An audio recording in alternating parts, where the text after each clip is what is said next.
Il est 19h, bonsoir à tous et bienvenue dans votre édition régionale. Voici les titres de ce samedi 24 septembre. Revoici l'affaire Benitez, des ossements retrouvés au Barcarès pourrait complètement relancer cette affaire. A-t-on retrouvé les corps d'Alison et de sa mère? On va faire le point sur cette découverte. Le drapeau des sourds flotte sur la mairie de Montpellier. C'est la 10e journée mondiale des sourds et ils veulent se faire entendre.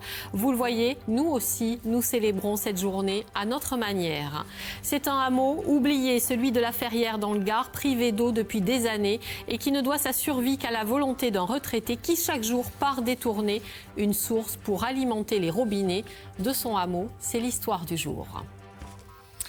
L'affaire Benitez va-t-elle rebondir? La découverte d'ossements hier près de l'étang du Barcarès ouvre en tout cas une nouvelle piste. Il pourrait s'agir des corps d'Alison et de sa mère disparus en 2013. Peut-être l'épilogue d'une affaire qui a soulevé un vif émoi à Perpignan. Xavier Armingaud, Jean-François Pelcavasi.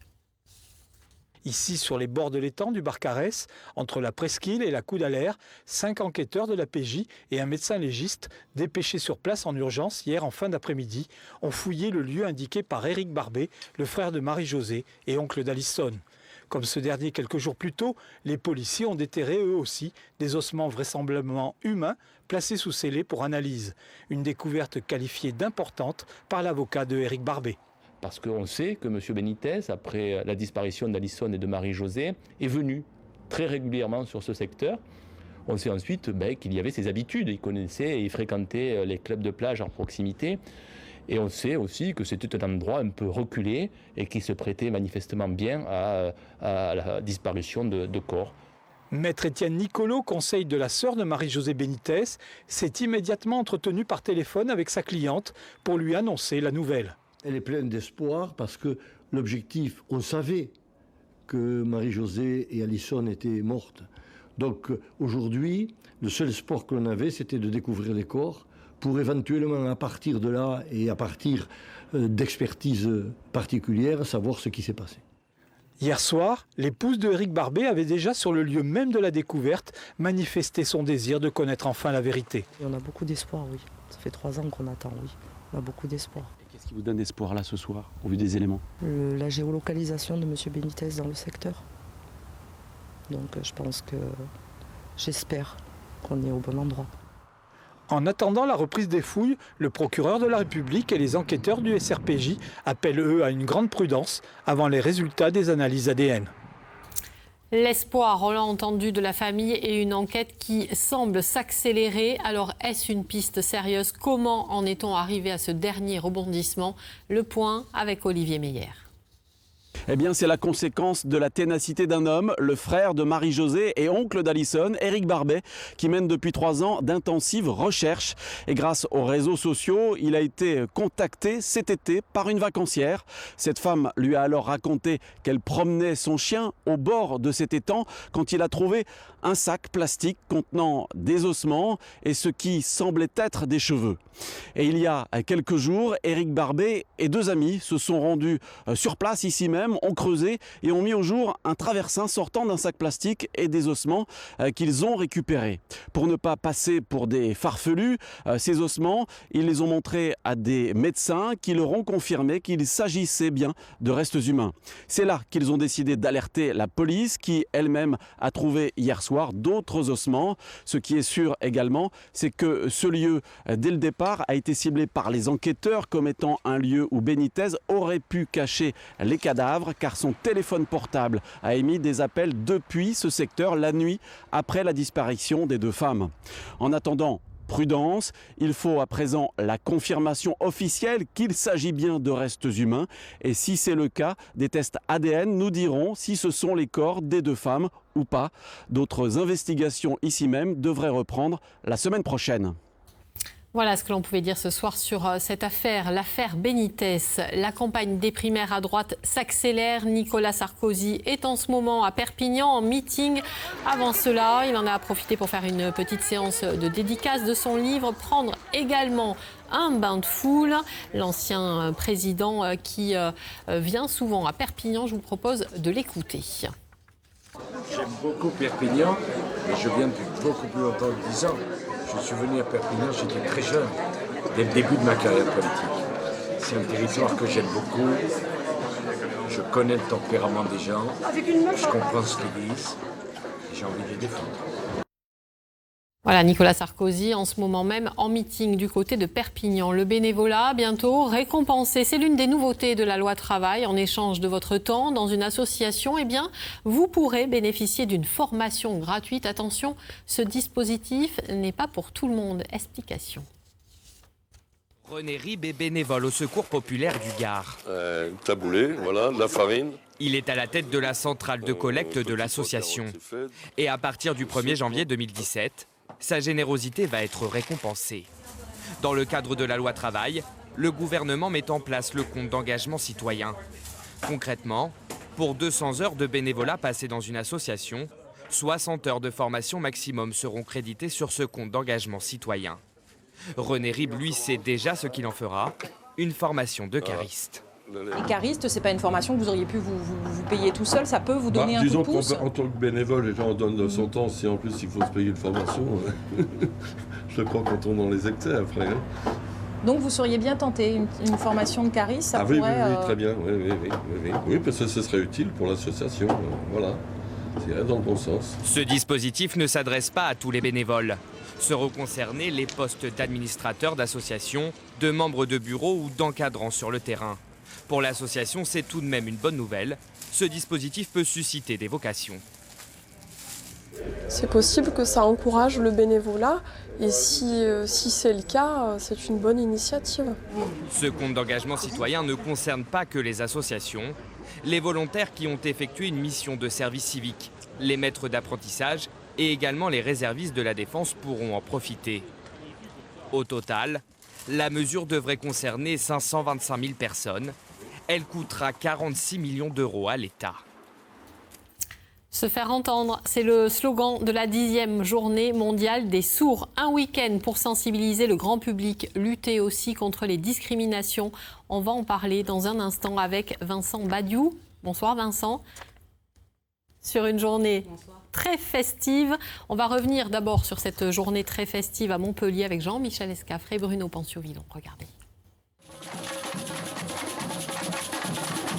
Tous les sens sont en éveil, des percussions brésiliennes, mais surtout des signes. Dans le cortège, c'est la langue la plus parlée, par des centaines de mains. Il peut à peu près avoir 800 à 1000 personnes qui sont venues, même de loin, de Belgique, vraiment de Béziers, de toutes les villes environnantes, de Toulouse, de Nîmes, d'Avignon. Donc vraiment, on est très très satisfaits. Ouais. C'est aussi l'occasion de pouvoir rencontrer des personnes entendantes sans forcément trop de frustration. Et voilà, regardez, je suis sourd et inutile d'être en rage. Aujourd'hui, ce n'est pas de la colère, mais c'est plutôt de la fierté. Voilà. La langue des signes permet l'égalité entre les personnes sourdes et les entendants. Seul problème, les interprètes sont encore trop rares. L'accessibilité est en progrès au CHU et à la mairie de Montpellier. Mention peut mieux faire dans la justice et l'éducation. L'accessibilité, ça concerne aussi les enfants sourds, c'est-à-dire l'éducation bilingue, pas à peu près bilingue, du vrai bilinguisme, c'est-à-dire que les enfants sourds aient droit à leur langue dès la maternelle, même s'ils sont issus de familles entendantes. Il y a les revendications, la fête et la reconnaissance. Désormais, un nouveau drapeau flotte tout près de l'hôtel de ville. Un symbole qui rend visible une minorité, mais aussi une langue de plus en plus pratiquée et donc comprise. Et on va aller un peu plus loin avec vous, Vincent Badiou. Je voudrais d'abord dire bonsoir à Marie Lamotte, qui est notre interprète ce soir. Bonsoir Marie, on se parle comme on peut, toutes les deux. Vincent, d'abord, cette image, ce drapeau qui flotte sur la mairie de Montpellier, c'est un symbole fort, c'était important? Oui, tout à fait. C'est essentiel en fait. Effectivement, c'est une date pour nous très importante, ce hissé du drapeau sourd. On est très fiers d'avoir pu avoir ce drapeau hissé devant tout le public présent aujourd'hui. Certains même ont pleuré parce qu'on était très touchés. C'est une première nationale, mais aussi une première mondiale. au niveau vraiment de la communauté sourde, d'être aussi visible.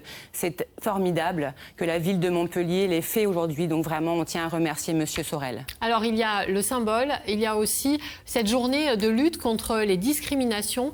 Qu'est-ce que dont vous souffrez au quotidien? C'est quoi ces discriminations dont vous êtes l'objet?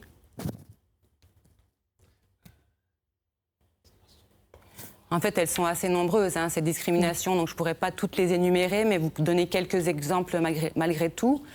Donc, par exemple, ce soir, l'édition, bien sûr, est interprétée, mais il n'y a pas de sous-titres toute l'année. En fait, c'est une émission qui est pour nous interdite, finalement. On peut se demander pourquoi. Donc, au niveau régional, cette émission n'est pas sous-titrée, non plus sur les émissions parfois nationales. Donc, on se sent là discriminé. Nous sommes 6 millions de sourds exclus de cette information auprès des médias. On pourrait alors supprimer soit les sous-titrages, soit même le son, n'avoir que l'image pour être vraiment à égalité des personnes entendantes.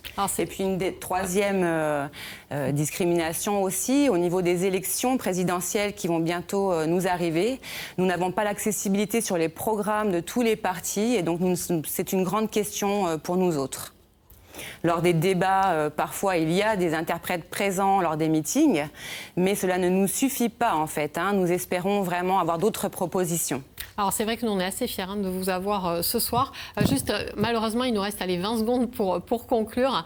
Vous parliez de langue des signes. Moi, j'ai parlé de langage des signes. Alors ça, c'est un mot que vous ne voulez surtout plus entendre. Tout à fait, oui. Parce que ce soit l'espagnol, l'allemand, l'anglais, on parle de langue, tout simplement. On ne parle pas de langage. Pour ces langues-là, on parle de langage informaticien, oui, mais là, on n'est pas dans un langage, on est bien dans une langue. Vous m'apprenez à dire merci? Merci, Vincent. Merci à vous. On en vient à l'actualité sportive avec une image des 100 km de Millau. 1700 coureurs au départ pour cette 45e édition. À l'arrivée, un homme, un seul. Hervé Seitz, le Montpelliérain, qui double la mise. Il avait déjà remporté cette épreuve l'an passé. Son temps, 7h44 minutes. Imaginez un peu, cela fait du 12 km/h. La 5e journée de Pro D2 en rugby. Béziers se rassure en s'imposant à la maison face à Albi. Carcassonne tombe à Oyonnax. Narbonne a été aussi battu à Aurillac. Le résumé. Une mi-temps, c'est le temps qu'il a fallu aux Biterrois pour enfin... Face à Albi, un duel de buteurs en première période, 12 partout. Puis, en fin du jeu, sur un coup du sort, Munro intercepte et s'en va aplatir entre les poteaux. Nous sommes à l'heure de jeu.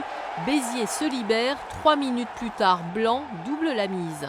Albi accuse le coup et va même offrir le bonus offensif aux Biterrois sur le gong. 80e minute, Lomidze inscrit le 3e essai. Le score 36-15, Béziers se rassure après 2 défaites consécutives à Carcassonne et Angoulême. Carcassonne, justement, en pleine confiance après sa victoire dimanche dernier face à l'USAP, est tombé sur un os à Oyonnax, des Audois qui se déplaçaient avec une équipe remaniée. 1 minute de jeu, Tawalo refroidit les ardeurs de Carcassonne. Oyonnax est l'une des équipes ambitieuses de cette Pro D2. Elle impose son rythme et son physique. Carcassonne craque. À l'heure de jeu, Cibré offre même le bonus offensif à son équipe. Score final 35-20. Match à oublier pour Carcassonne. Touché et encore coulé les Narbonnais en déplacement à Aurillac, premier de Pro D2. Pas vraiment un cadeau ce déplacement dans le Cantal. Aurillac qui profite des errances en défense des Audois pour inscrire le premier essai. C'est Maxime Petitjean qui s'en charge. La suite, c'est un match à sens unique. Trop maladroit en attaque, trop tendre en défense. Narbonne encaisse au final 4 essais. Le capitaine Étienne Hergent sauve l'honneur en fin de match. Score final 27-7. Il y a urgence à Narbonne, dernier de Pro D2. Prochain match, Béziers, à la maison. Un derby qui sent la poudre. L'histoire du jour pour terminer, direction le petit hameau de Ferrières dans le Gard, un hameau privé d'eau depuis des années. Pascal Barbès, Pascal Trouillet. Voici les dernières gouttes d'eau qu'André a pu récolter hier matin dans sa cuisine. Je suis même étonné que ça coule un petit peu. À présent, plus un seul robinet ne coule dans le petit hameau de la Ferrière, au nord du Vigan. À 77 ans, masse et piqué sous le bras, André zigzague entre les châtaigniers. Il tente de retrouver ses tuyaux branchés sur une source en amont du hameau. Ça m'étonnerait que qu'on réussisse à l'amorcer, si vous voulez. Souvent, il faut envoyer le tuyau en bas pour qu'elle se mette à couler. L'incident est arrivé il y a plus de 50 ans. Des travaux d'élargissement de la route ont détourné la source en sous-sol. Voilà, c'est parti. Depuis, le hameau n'a de cesse de réclamer une adduction d'eau à la mairie d'Aumessas dont il dépend. En vain, là n'est pas la priorité financière. De retour, l'eau de source remplit les cuves du petit hameau. Et moi, je vous fais voir que j'ai de l'eau. Irène, la voisine, va enfin pouvoir prendre sa douche. Vous savez ce qu'il y a, c'est que petit à petit, les gens ne viennent plus ou plus beaucoup. Ceux qui ont des maisons ici, il n'y a pas d'eau. Eh bien, ils ne viennent pas. En été, une trentaine de personnes se retrouvent à la Ferrière. Seuls, une dizaine de retraités y vivent à l'année. Cet hiver, si André est trop fatigué pour bricoler en forêt, les habitants devront descendre jusqu'à la fontaine d'Aumessas, remplir leurs bidons. En 2020, la compétence de l'eau sera attribuée à la communauté de communes du pays viganais. Le 19-20 continue. Très belle soirée sur France 3. À demain.